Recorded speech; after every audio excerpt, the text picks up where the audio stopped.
Si est un jeune agriculteur qui intéresse à ce point les enquêteurs depuis la disparition d'Émile, le 8 juillet dernier, est en raison d'une sévère dispute. Un échange houleux qui a éclaté quelques instants plus tôt avant la disparition. Le petit Émile s'est volatilisé depuis le 8 juillet dernier, dans le minuscule hameau du Haut-Vernay.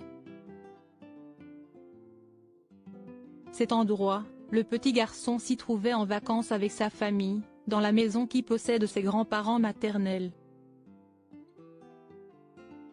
Alors que l'enquête semble ne pas avancer, voilà qu'un fait pourrait bien être important dans le cours des choses, ce jour-là.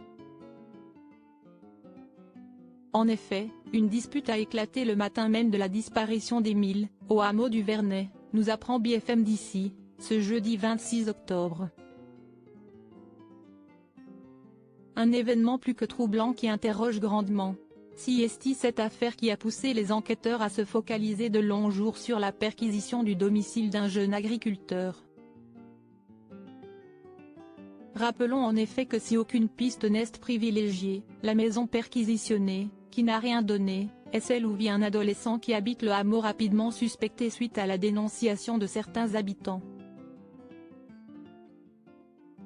Ce jeune agriculteur avait eu un accident l'année d'avant avec son tracteur.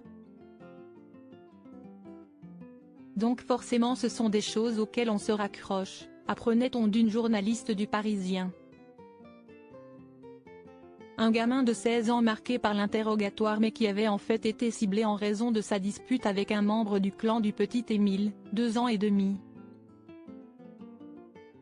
Le grand-père dans un état de rage, un échange vif et houleux entre deux personnages clés de cette triste affaire, le grand-père du petit garçon et Romain, le jeune agriculteur. Selon nos confrères, toujours bien renseignés, l'objet du litige porte sur l'utilisation d'un godet, l'appel d'un tracteur, pour aplatir une surface de terre dans le cœur du hameau. Des travaux qui auraient été menés quelque temps avant le samedi 8 juillet devant l'habitation de Marc, le cousin de Romain, rapporte BFM d'ici. Ce jeune homme n'est pas un inconnu puisqu'il est l'un des deux seuls témoins à avoir vu Émile pour la dernière fois.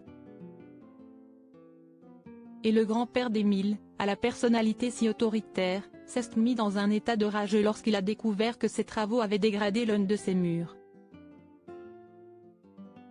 Le grand-père estimait que ces petits travaux avaient été faits devant chez lui. Il a hurlé de bon matin sur mon cousin et m'a même réveillé. Ce n'est pas la première fois. Il gueule sur tout le monde, a ainsi indiqué Marc à nos confrères. Selon lui, Romain n'a pas répondu au grand-père de l'enfant et s'est réfugié chez lui.